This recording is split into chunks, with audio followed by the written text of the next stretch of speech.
Իհարկե ոչ, հալածվում են եւ հալածվում են հենց իրենց խմբակի կողմից եւ հալածվում են շատ վատ հետևանքներ ունենալու դա, որովհետեւ ըստ Փաշազադեի պետքա իրենց խանգարողը դա մեր առաքելական եկեղեցինն է եւ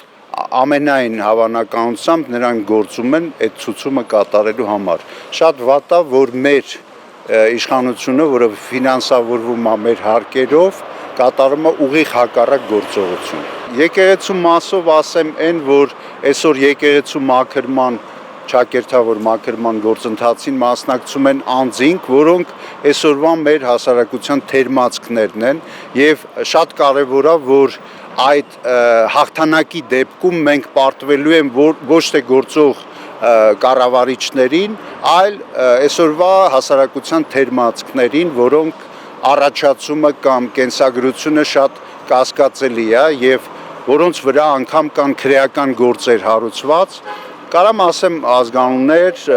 Ռուստամ Ավագյան, Ռոմա Բաղդասարյան եւ այլ, այդ նման տիպի մարդիկ, որոնց ավանդական նույնիսկ մարդ չի կարելի համարել, արդեն հասկանում եք ինչ եմ ուզում ասեմ, այդ մարդիկ այսօր ուզում են եկեղեցին մաքրեն, այսինքն իրենք ապրում են իրենց պիղծ կյանքով, եսի նկատի ունեմ ովքեր մասնակցում են, բացի դրանից կեղծ դպիրներ են մասնակցում, որոնք ընդհանրապես դպիր չեն, հոգևորական չեն, քահանա չեն եւ մասնակցում են։ Ես էլ կարող եմ ասեմ, որ ես դպիր եմ եւ բոլորին հրավիրեմ պատարագի եւ ոստիկանությունը արդյոք այդ դեպքում իմ իրավունքները կպահպանի, որ ես ասեմ, որ ես ուզում եմ այսօր սուրբ պատարագ մատուցեմ մեր հայրենակիցներ։ Իհարկե ոչ։ Դե համար ոստիկանությունը այս դեպքում կատարում է ուղիղ հակառակ գործողություն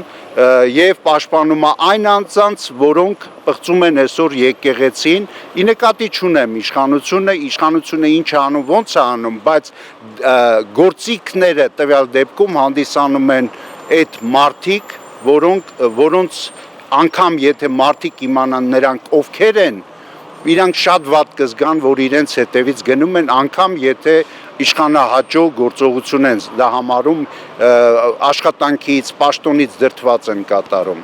Ես խնդրում եմ մտածեն մեր հայրենակիցներին այս իբր մաքրման գործընթացին մասնակցելով, իրականում իրանք Հայաստան են մաքրում առաքելական եկեղեցուց եւ հայից ընդհանրապես մաքրում են մեր պետականությունը։